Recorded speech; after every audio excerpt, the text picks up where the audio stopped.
নমস্কার প্রিয় দর্শক শ্রোতামণ্ডলী, সমাচার ত্রিপুরা চ্যানেলের পক্ষ থেকে নিয়ে শুভেচ্ছা এবং ভালোবাসা। আমি ডক্টর এস.পি. গোস্বামী আজকে আবার হাজির হয়েছে আপনাদের সামনে হোমিওপ্যাথি নিয়ে আলোচনা করব। আমি দীর্ঘ 1 বছর থেকেই আপনাদের হোমিওপ্যাথি সম্পর্কে অনেক কিছু জানিয়েছি, অনেক ঔষধ সম্পর্কে বলছি, অনেক রোগ সম্পর্কে আলোচনা করেছি। জানি না কে কতটা শিখতে পেরেছেন, তবে আমার কাছে প্রত্যেক দিন অনেকেই কিন্তু ফোন করছেন এবং একটা মজার ব্যাপার হলো অনেকেই ফোন করে বলছেন আপনাদের ওই ওষুধটা কিনেছি এবং এটা খেয়েছি, ভালো হয়ে গেছে।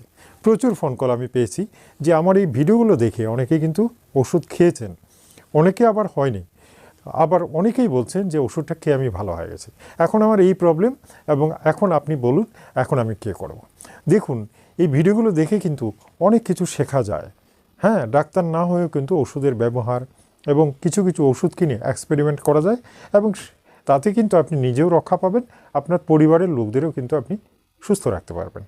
তাই হোমিওপ্যাথি ভিডিওগুলো দেখা অন্যান্য ইউটিউবের এন্টারটেনমেন্ট ভিডিওর চেয়ে অনেক বেটার, শরীরের জন্য তো খুবই ভালো। এটাকে অবশ্যই মাঝে মাঝে দেখতে হবে, ঠিক আছে? আচ্ছা, ভূমিকা দিয়ে দিলাম। এখন আজকের যে ওষুধ নিয়ে যেটা নিয়ে আলোচনা করব, ওষুধের নাম পড়ে আগে আমি রোগটা বলছি। আজকের রোগের নাম হচ্ছে সোরাইসিস। এটা একটা স্কিন ডিজিজ। এই স্কিন ডিজিজটা বলতে গেলে আনকিউরেবল, অর্থাৎ দুরারোগ্য। অ্যালোপ্যাথিতে অনেক চেষ্টা করেও এটা সারানো যায় না। হ্যাঁ, সোরাইসিসের লক্ষণটা কি জেনে নিন। এটা হচ্ছে সমস্ত শরীরে এক ধরনের চর্মরোগ, সমস্ত শরীরে একদম চামড়া ফেটে যায়, ফেটে ফেটে ওখান থেকে মাছের আঁশের মতো আঁশ উঠতে থাকে, চুলকায় এবং ব্যথাও হয়। অনেক সময় ঘায়ের মতো দেখা যায়, খুব বিচ্ছিরি লাগে, দেখতে বেশ ঘেন্নাই লাগে বলতে গেলে।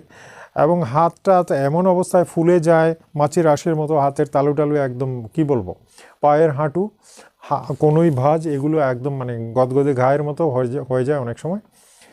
প্রথম তো অনেক ধরনের মলম দেওয়া হয়, অ্যান্টিবায়োটিক দেওয়া হয়, সমস্ত কিছু দেওয়া হয়, কিন্তু কোনো কিছুতেই কাজ হয় না। অনেকেই চেষ্টা করেছেন। এটা কিসের থেকে হয় সেটা নিয়ে অনেক রিসার্চ চলছে এবং সেটার জন্য চিকিৎসা তো আছেই, এবং সবাই অ্যালোপ্যাথিতেও হাল ছাড়ার কথা নয়, চিকিৎসা আছে, ঔষধ আছে, খাচ্ছেন, খেয়ে অনেক সময় কিছুটা রেহাই পাওয়া যায়, কিন্তু পুরোপুরি সারতে দেখা যায় না। আজকে আমি যে একটা ওষুধ নিয়ে আলোচনা করব সেটা একটা হোমিওপ্যাথি ওষুধ, খুব সাধারণ। হোমিওপ্যাথি সবসময়ই সাধারণ, এবং সেই সাধারণ ওষুধটাই এক এক সময় এমন একটা কাজ করে বসে যে সত্যি মানে ম্যাজিক দেখানোর মতো ব্যাপার হয়ে যায়। এবং তাতে কি বলবো, এর জন্যই বোধহয় হোমিওপ্যাথিকে সবাই ভালোবাসেন, কারণ হোমিওপ্যাথি সবসময় আশ্চর্য ফল দিয়ে থাকে। আজকে এই সোরাইসিস রোগের জন্য যে ওষুধটা আমি নির্বাচন করেছি এবং যেটা দিয়ে দেখা গেছে সবচেয়ে বেশি রেজাল্ট হয়, একটাই ওষুধ বলবো, অনেকগুলো নয়, একটাই ওষুধ বলবো, যে ওষুধটা অবশ্যই এক্সপেরিমেন্ট করে দেখবেন যাদের সোরাইসিস হয়েছে, অর্থাৎ চামড়া ফেটে ঘা হয়ে, যেটার নাম সোরাইসিস, সব ডাক্তাররা দেখে বলছেন এটা সোরাইসিস, তাদের জন্যে এই ঔষধটা, ঠিক আছে? সেই ঔষধের নাম হচ্ছে কেলিয়ার্স। কেলিয়ার্স, বুঝতে পারছেন? খুব ছোট নাম, কেলিয়ার্স। এই ওষুধটা সোরাইসিস রোগের জন্য একেবারেই সেরা বলা যায়। আর দ্বিতীয় কোনো ওষুধ লাগবে না। এই ওষুধটা 30 পটেন্সি, এবং এটার পটেন্সিও খুব কম, ছোট, 1000 নয়, 10,000 নয়, 1 লাখ নয়, মাত্র 30। এই 30% পটেন্সির ওষুধটাই যদি প্রত্যেক দিন আপনি 2 ফুটা করে দিনে 3 বার 4 বার করে খেতে থাকেন, সোরাইসিস ধীরে ধীরে ঠিক হয়ে যায়। এটাই হচ্ছে খুব ম্যাজিক, এবং এটার জন্য আজকে আমি এই ভিডিওটা তৈরি করতে পেরেছি। কেন কি, আমি যাদের ট্রিটমেন্ট করেছি তাদের দেখেছি যে এটাতে রেজাল্ট হয়ে যায়, সেই দুরারোগ্য ব্যাধিটাও ঠিক হয়ে যায়। সুতরাং এই ওষুধটা নিয়ে আমি আজকে ভিডিও করতে বাধ্য হলাম, কারণ এই স্কিন ডিজিজটা নিয়ে অনেকেই বলেছেন ভিডিও করার জন্য। সেটার জন্যই আজকে আমি সবার অনুরোধে এই ভিডিওটা তৈরি করলাম, এবং ওষুধটাও আমি বলে দিলাম যে এটাই হচ্ছে ঔষধ, ঠিক আছে? নামটা হচ্ছে কেলিয়ার্স, ঠিক আছে? আসুন, আরও কিছু লক্ষণ আছে এটার, সেগুলো জানা খুবই দরকার, ঠিক আছে? একটা একটা করে আমি বলছি। দেখুন, মাছের আঁশের মতো ছাল ওঠে, ওই যে বলছিলাম মাছের আঁশের মতো ছাল ওঠে, চুলকায়, গায়ের কাপড় খোলার পরেই চুলকানি শুরু হয়। গায়ের কাপড় যতক্ষণ থাকে ততক্ষণ চুলকায় না, কাপড় খুললেই কিন্তু চুলকানি শুরু। এটা হচ্ছে তার একটা বড় লক্ষণ, অর্থাৎ গায়ের কাপড় খুলে ফেললেই চুলকায়। আচ্ছা, একজিমা ঘা, ওই যে বলছিলাম কনুইতে ঘা হয়ে গেল, ফেটে ঘা হয়ে গেল। হাতের তালু, এই যে তালু দুটো একেবারে ফেটে চৌচির, সেখানে মানে কি বলবো, একদম হাতের যে রেখাগুলো সেগুলো লাল হয়ে যায়, মনে হয় যেন এক একটা নালা হয়ে গেছে, লাল লাল লাল লাল ভাব দেখা যায় এবং চুলকায়। তখন অনেকেই কিন্তু মলম টলম দিয়ে হাতটাকে নরম রাখতে হয়, কিন্তু এতেও সারে না। হ্যাঁ, দেখা যায় কমছে না, আঙ্গুলগুলো ফুলে যায়, ফুলার মতো হয়ে যায় এবং একেবারে অ্যাফেক্টেড, যেটাকে বলে ঘা, চুলকানি, একজিমা। হ্যাঁ, দেখে ভয় লাগে, কিন্তু কি করবেন, উপায় নেই, কারণ এই রোগটা হলে এরকমই হয়।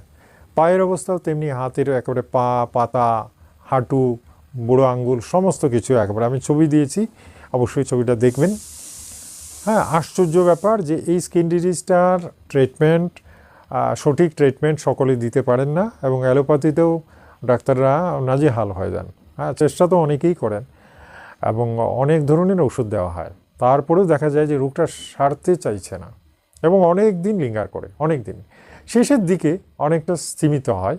হ্যাঁ, ট্রিটমেন্ট 6 মাস 1 বছর করার পরে কিছুটা স্তীমিত হয়, তারপরে পুরোপুরি সারতে চায় না। সেক্ষেত্রে এই যে কেলিয়ার্স ঔষধ যেটা বললাম, হোমিওপ্যাথি পটেন্সি মেডিসিন, এটা আপনি 30 পটেন্সির দিনে 2 ফোঁটা করে 3 বার খাবেন। 3 বার খাবেন, কোনো ক্ষতি হবে না, কোনো কিছুই হবে না। ঘাটাকে ধীরে ধীরে ধীরে ধীরে সে শুকিয়ে নেবে। ঠিক আছে, দেখুন হোমিওপ্যাথি এজন্যই সারা পৃথিবীতে বিখ্যাত।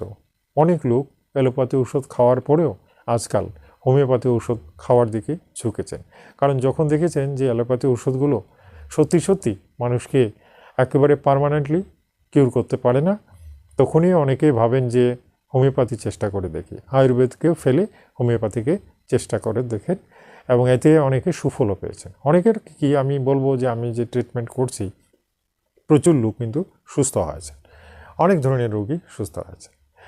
আচ্ছা, আমার এই ভিডিওগুলো আপনারা অবশ্যই দেখে থাকেন, ঠিক আছে, কিন্তু অনেকেই কিন্তু ভুল করে সাবস্ক্রাইব করতে ভুলে যান। এর কারণ হচ্ছে ওই যে কি বলবো, হয়তো মনে করিয়ে দেয়নি, বা এটার জন্য বলছি যারা নতুন যারা এসেছেন আমার চ্যানেলে, এই ভিডিওগুলো দেখার পরে একটা লাইক দেবেন আর সাবস্ক্রাইব করবেন, সাবস্ক্রাইব বাটনটা টিপে দিলেই সাবস্ক্রাইব হয়ে গেল। কিন্তু যে কাজটা আপনারা করেন না, সেটা হচ্ছে বেল আইকনটা টিপে দিতে হয়। বেল আইকনটা না টিপলে সাবস্ক্রাইব করার পরেও আমার ভিডিওগুলো কিন্তু আপনারা খুঁজে পাবেন না, কেন কি আপনার মোবাইলে তো যাবে না, নেট খুললে পরে তবে পাবেন। সুতরাং এই ভিডিওগুলোকে ডেইলি দেখলে পরে প্রচণ্ড লাভ হবে। এই জন্যেই প্রথমে সাবস্ক্রাইব করবেন আর তারপরে বেল আইকনটা টিপে দেবেন, তাহলেই। আর অল নোটিফিকেশন আরেকটা আছে, বড় ঝামেলা, অল নোটিফিকেশন আরেকটা আছে, ওইটাকেও টিপে দিতে হয়। দিলে পরে তখন দেখবেন আপনার মোবাইলে প্রত্যেক দিন আমার ভিডিওগুলো মানে একেবারে ভোরবেলায় চলে যাবে। তো ভিডিওটা দেখলে পরে জানতে পারবেন, হয়তো বা দেখবেন কোনো দিন আপনার একটা রোগের সাথে মিলে গেছে, তখন সেটা দেখে আপনি একটা ট্রিটমেন্ট প্রসিডিউর পেয়ে যাবেন, এবং অবশ্যই ট্রিটমেন্ট করলে পরে আপনি সুস্থও হবেন, নো ডাউট। আমার অনেক পেশেন্ট হয়ে গেছে, সত্যি বলতে কি অনেক পেশেন্ট হয়ে গেছে, সারা পৃথিবী জুড়েই পেশেন্ট হয়ে গেছে, এবং তার মধ্যে আমি বলছি যে 60 to 70% লোকেরা রেমেডি পেয়েছেন, সুস্থ হয়েছেন, প্রশংসা আসছে, প্রত্যেক দিন ধন্যবাদ জানাচ্ছেন। আর কিছু লোকের ট্রিটমেন্ট চলছে, আফটার অল একটু সময় লাগে, তো 2 মাস 3 মাস পরে ওরাও অবশ্যই জানাবেন যে অনেকটা ভালো হয়েছে। ঠিক আছে, এভাবে আমি চেষ্টা করব আপনাদের প্রত্যেক দিন কিছু না কিছু শেখাতে। আশা করছি আপনারা ভিডিওগুলো দেখে উপকৃত হবেন। ঠিক আছে, আজ তাহলে এই পর্যন্তই। আগামীকাল আরেকটা নতুন রোগ নিয়ে আলোচনা করব, নতুন ওষুধ নিয়ে আলোচনা করব। ভিডিওটা দেখবেন, একটা লাইক দেবেন, সাবস্ক্রাইব করবেন, এইটুকু অনুরোধ রইল। ঠিক আছে, আজ তাহলে এই পর্যন্তই। নমস্কার, ধন্যবাদ।